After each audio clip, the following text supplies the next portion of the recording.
Hey guys, it's Mike Man WBA here, back again with episode 2 of Brexit FC, and we are now at the end of September, 9 games into the season, and we are back to bring you a top of the table clash against Colchester United, currently top of the division. We are in second, joint with Swindon, still unbeaten, but we have picked up 3 draws along the way to Chesterfield, Luton and that first game against Exeter. We'll take a quick look at our schedule. You'll see that following on from our brilliant 5-0 win over Cheltenham in the last episode, we had a 2-0 win over Grimsby Town, followed by a 2-2 draw with Luton, where they equalised in the last minute, which was really unfortunate. A first goal as well for Ryan Hedges, the winger. A 2-0 win over Newport County, which should have been more, but we missed quite a lot of chances. A 1-1 draw with Chesterfield, where we were kind of on the back foot for most of the game actually. Chesterfield probably the better side. And a 3-1 victory over Stevenage. A penalty per team there. We were unfortunate not to hold on for the clean sheet in that one. So as we look at the league table, you will see that while we are unbeaten, we are in second place, behind Colchester, who have 8 wins, 1 draw. That draw coming against Yeovil. As you see, unfortunately, Grimsby not doing great so far on 1 point. Luckily, however, we are 20 goals, which is joint top scorer in the division alongside Colchester, and 6 goals, which is, I believe, the second least amount of goals conceded so far, which is it's less than Colchester have conceded, but they've got a little bit luckier with their results. So, game in this episode is going to be Colchester. We thought I'd bring you the top of the table clash while we're here. And I think we're ready to get straight into that game. As we have a quick look at our team. We've made 1 change at right back. We're going to bring in Adam Henley for Stephen Kelly, just to see how he does for his, well, not his debut. He came off the bench, but it'll be his first start for the club. And then on the bench, we have Cameron Dawson, Stephen Kelly, Shay Facey, Scott McTominay, Sean Goss, Ryan Hedges and Matty Fryatt. Danny Guthrie, I think he was before, he's dropped to the reserves. Although he was a first team member when we got him in. The other midfielders are just a slight level above him. But let's get into the match. Well, as you can see, they are playing a fairly defensive, I guess a 3-5-2. With 2 wing backs, 3 central midfielders, 3 central defenders and the 2 strikers. We are playing our 4-3-3 that we have played all season. We do switch our formations at times throughout the season, but we always start with this 4-3-3 and we change up if I feel necessary. But here we are against the top of the table. Let's see if we can pick up the win and narrow that gap at the top. So we have a free kick here on max power right at the start into Tafazeli, and we have got a penalty. Tafazeli was pushed by Vincent Young, who I think was one of their fullbacks, and Max Power is stepping up to take the penalty. Our key man, can he put it away? And he can, in the bottom left corner. Keeper goes the wrong way, and 1 minute and 50 seconds in, we go ahead at Colchester. Narrowing the gap, I believe, to 1 point at the top. We're going to bring up the league table in the top right here. Yeah, 1 point behind Colchester now if the results finish as they are. Also, let me know, guys, if how you like the setup. I like this camera angle, and I like having the things at the side. It allows me to keep track of how we're doing. I don't usually have the league table up, but I know that some people do, so I've put it up for this episode, and I'll see how people think. as the ball comes back out to Max Power. Rob Hall now tackled, unfortunately they clear it, but we've got another penalty.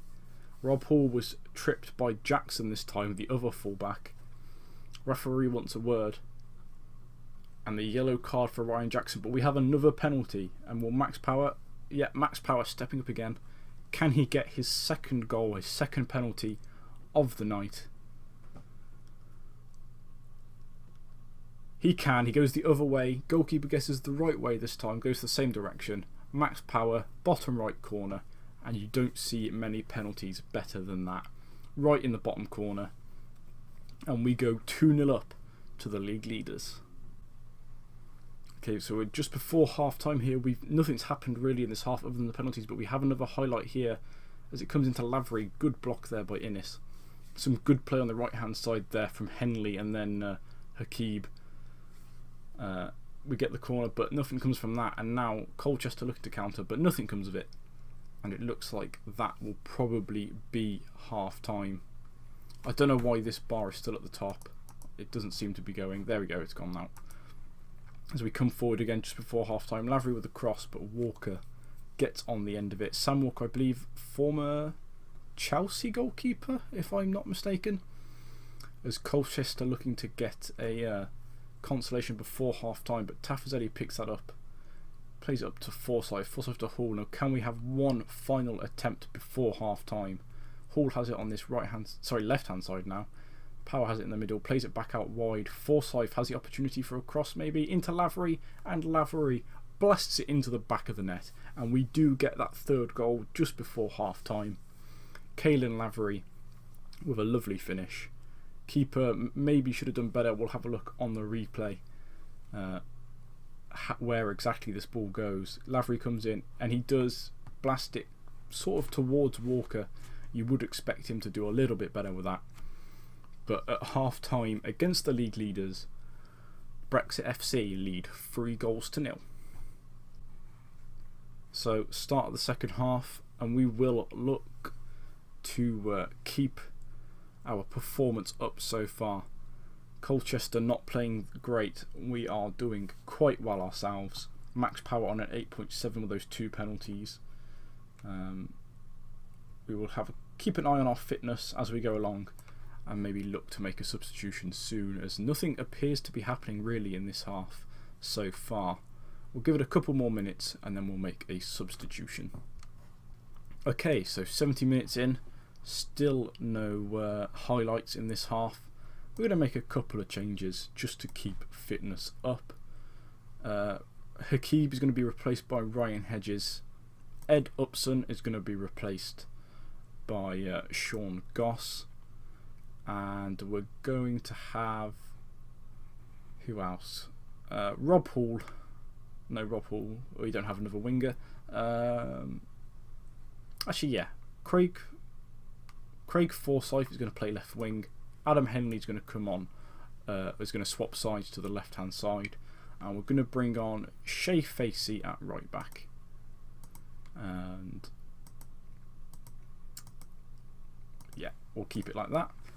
Left wing, not Forsyth's best position. He can sort of play down the left hand side, but I feel he can do the job for us in the remaining 20 minutes of this game, especially as Colchester have only just had their first shot of the game. I don't think there's much chance of them mounting a comeback at this stage, although they do have a highlight here as the cross comes from Kambamba. Forsyth gets on the end of it. It's played back to Price, and we'll look to build up from the back and maybe get a fourth just to finally, I say, kill off this game. I think we've been pretty much guaranteed the win for a while, but let's just see if we can add to the damage against Colchester. So Lavery out wide to Forsyth. Forsyth with a great ball into Ryan Hedges, and we do get that fourth. A lovely little finish by Hedges, a sensational cross from Craig Forsyth. That's why I put him at left wing, repaying my faith in him there. Forsyth, a lovely cross. Hedges getting on the end of it for, I think, his second goal for the club. I didn't see it pop up, but capping off a great game there, Forsyth with a lovely assist, and a great game for us in general. Colchester just in the 90th minute getting their first shot on target, as I was about to say they hadn't had one. And another free kick. Kabamba looks like he could be in trouble. Will Colchester's night get worse? It's just a booking, as you would expect. But not a good day for Colchester.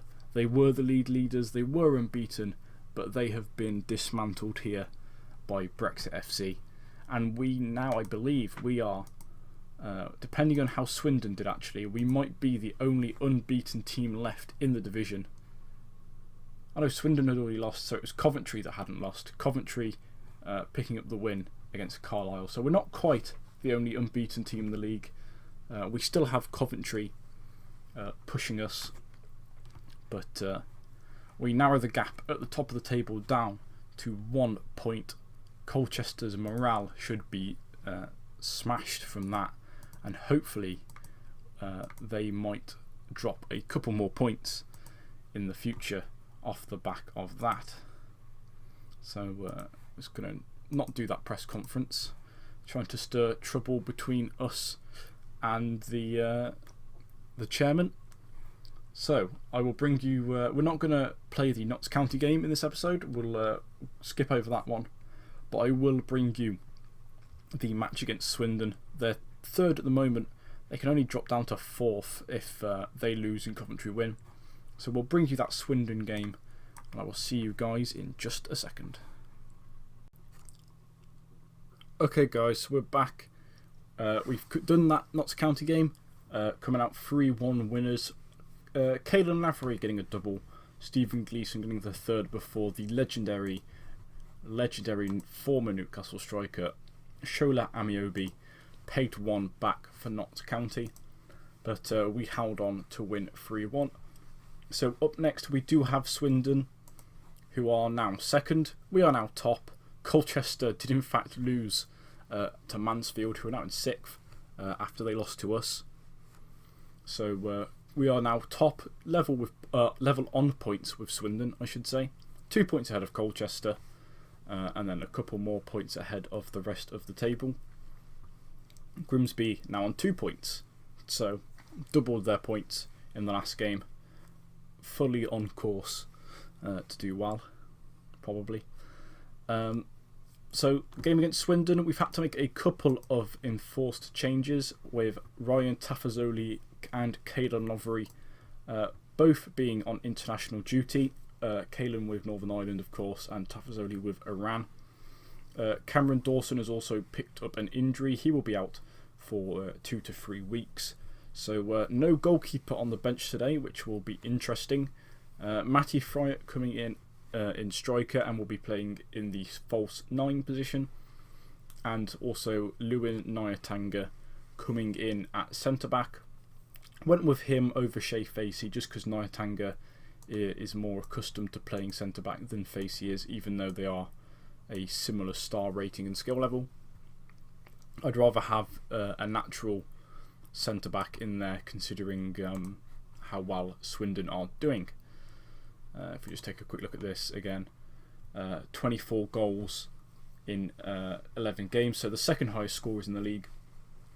We don't want to be playing someone out of position in defence, really, if we can help it. Unfortunate that we don't have Lavery in, because they do have a good defence, but hopefully Matty Fryatt can do well. He did do decent in pre-season, as you see, 8 goals in 5 games. So hopefully he will keep that form up. And I think we'll get straight into the match. As we see, they will be playing a formation similar to one that I played last year. The 4-3-3, but with 2 defensive midfielders. Almost like a 4-2-1-2-1, which is a pain to say, which is why people say the 4-3-3. But the 2 defensive mids, 1 centre mid, 2 wingers, and the lone striker.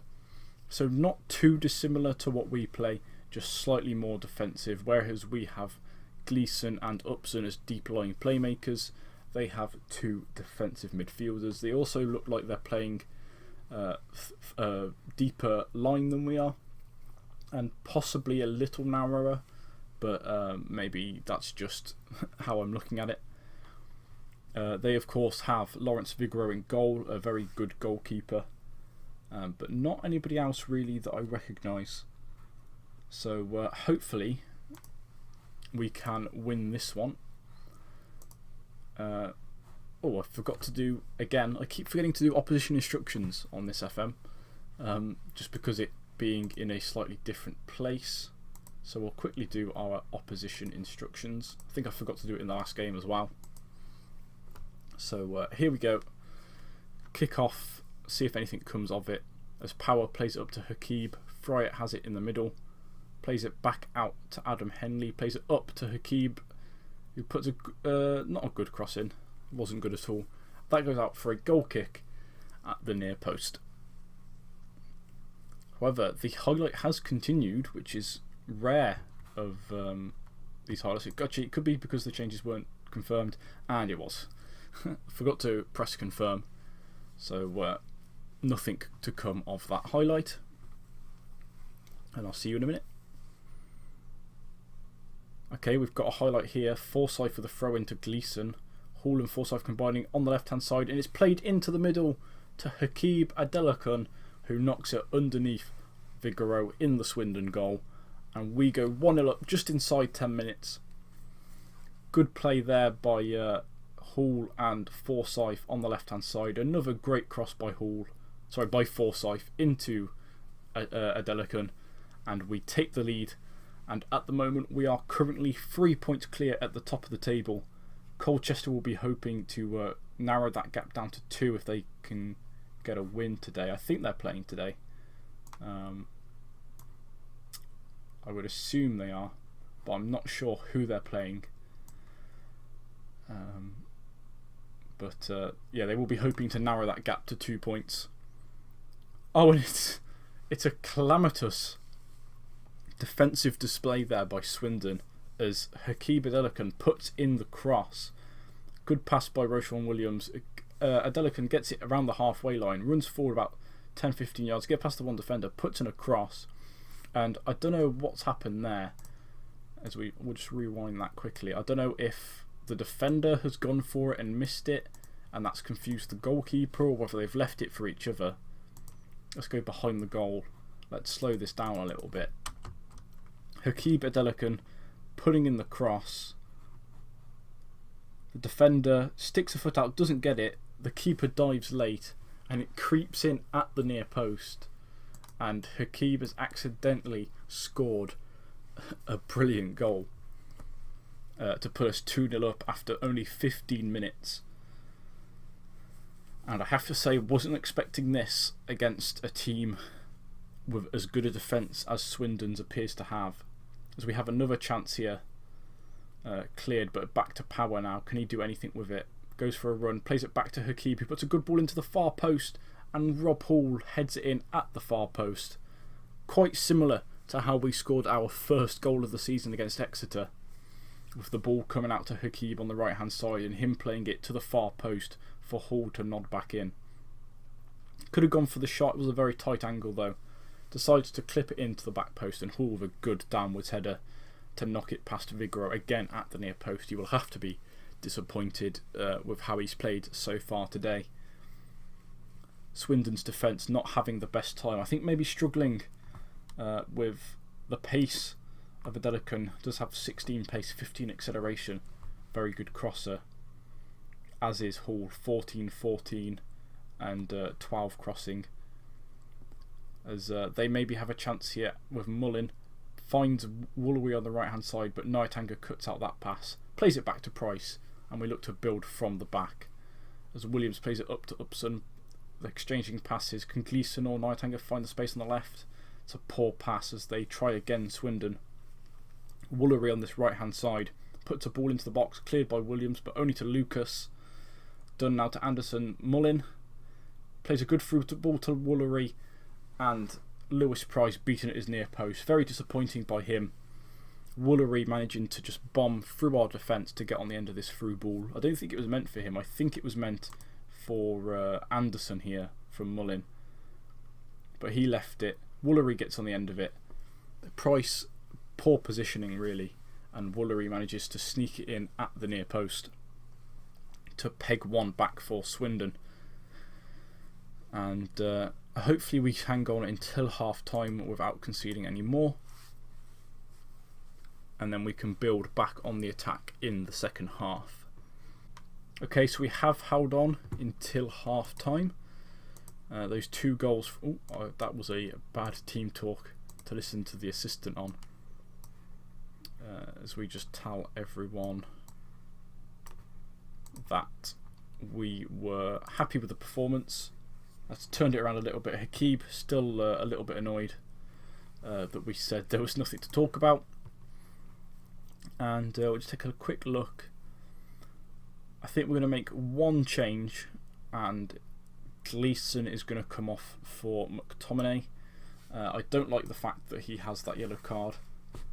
I feel like if anything happened, then that could be the turn in the play. They could get them back into the game. So we're going to bring in McTominay.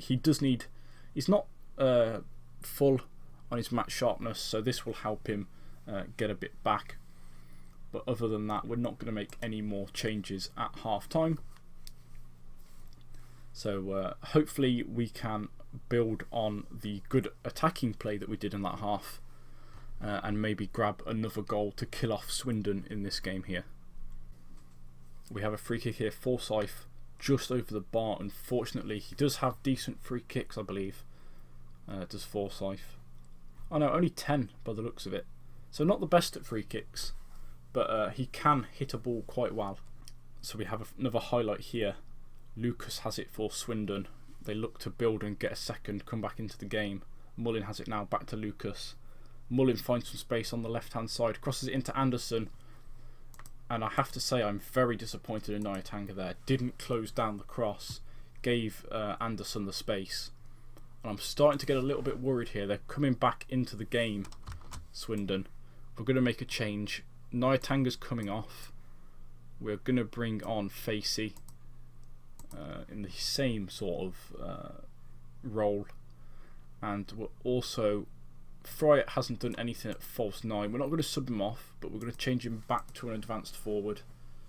We're going to have a quick look again at the opposition instructions. So let's see how we do from this. I also think actually what we're going to do is change from attacking back down to control when it lets me. There we go. And we're going to hope that control can see this game out. As we do have another free kick. Upson plays the ball in. McTominay is taken out. We have got the penalty. McTominay went flying there, and it is Matty Fryatt to take the penalty. He is a good penalty taker. Has 16 in penalties. And he gets it, burying it in the bottom right corner. Goalkeeper dived the right way, but couldn't quite make it. Very similar to Max Powers in the Colchester game. Good penalty. His first goal of the season. Hasn't played a lot. Has just made a couple of substitute appearances. But hopefully that will, now that he's opened the scoring, that will build his confidence. And I think that should be enough to see this game out. Leading 4-2 with 5 minutes to go. As we get another highlight here. Poor pass by Power though. Lets him Preston. He plays a great ball over the top for Anderson. Price managing to get a hand to it, luckily. If that had gone in, that would have been a very nervy last couple of minutes. Can they do anything from the corner, Swindon? Upson manages to clear it, but it's back to Taylor. McTominay with a great tackle and manages to clear the ball. And as we get into the last couple of minutes, you have to think now that we have secured the win. We will now be... Colchester lost again, and it looks like we are starting to build a lead at the top of the table. Williams for some reason heading it the wrong way, but that is it. We have run out 4-2 winners over Swindon, courtesy of a very lucky goal from Hakib Edelican, some good finishes by him and Rob Hall, and a lovely little Matty Fryatt penalty. Not happy with the 2 goals we conceded. The defence is something we will have to work on, I think. I feel like if we had Tafazoli in the defence, then we probably wouldn't have conceded at least one of those goals. But in the end, we managed to hold off Swindon and pick up the win. Why can't I talk to them? Do I have to do all of them if I do that? Okay. We will tell them that pleased with how they did. A couple of people are happy. Rob Hall still confused / demotivated, but it's not the end of the world. So for a good episode for us, really. We pick up a win against the team in second and the team in third, showing that we are just a slight class above our rivals in the division. I feel like the top 6 are going to be up there at the end of the season. Maybe a couple of teams here will be fighting for 6th and 7th, possibly. And Grimsby as well managed to pick up their first win. They actually beat Lincoln 3-0, Lincoln up in 6th. So maybe they're not as guaranteed for the playoffs as we think. As you see here, JSEME scoring 2 for Grimsby. So good to see that they have finally got off the blocks and got their first win.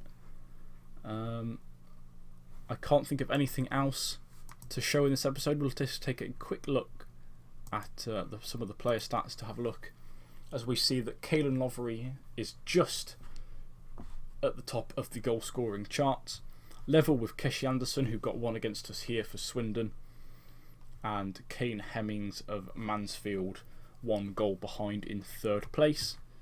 And if we take a look at the assists, we see Hakeeb top of the charts at the moment with 6. Rob Hall down here a little bit with 4 alongside Forsyth. So our wingers and one of our fullbacks doing really well in terms of our assists. And the right hand side wouldn't be up there because we've sort of split them a little bit. Henley's played 3, Kelly's played 9. So maybe Kenley should be up there. Sorry, Kelly should be up there, not Kenley. That's not a person. Kelly possibly could have had a couple. Doesn't actually have any, which is slightly disappointing. But I feel maybe Forsyth's just a more attack-minded player. Does have 15 crossing Forsyth as opposed to Henley's 7 and Stephen Kelly's 10. But I think that's all for this episode, guys. Thank you all for watching. I will see you soon, where we will bring you, I think, the match against, let's do Lincoln and Coventry. Currently 6th and 5th. We'll see where they are come the end of November. So it's around 6 weeks again. So thank you everyone for watching. I will see you guys in the next episode. Goodbye.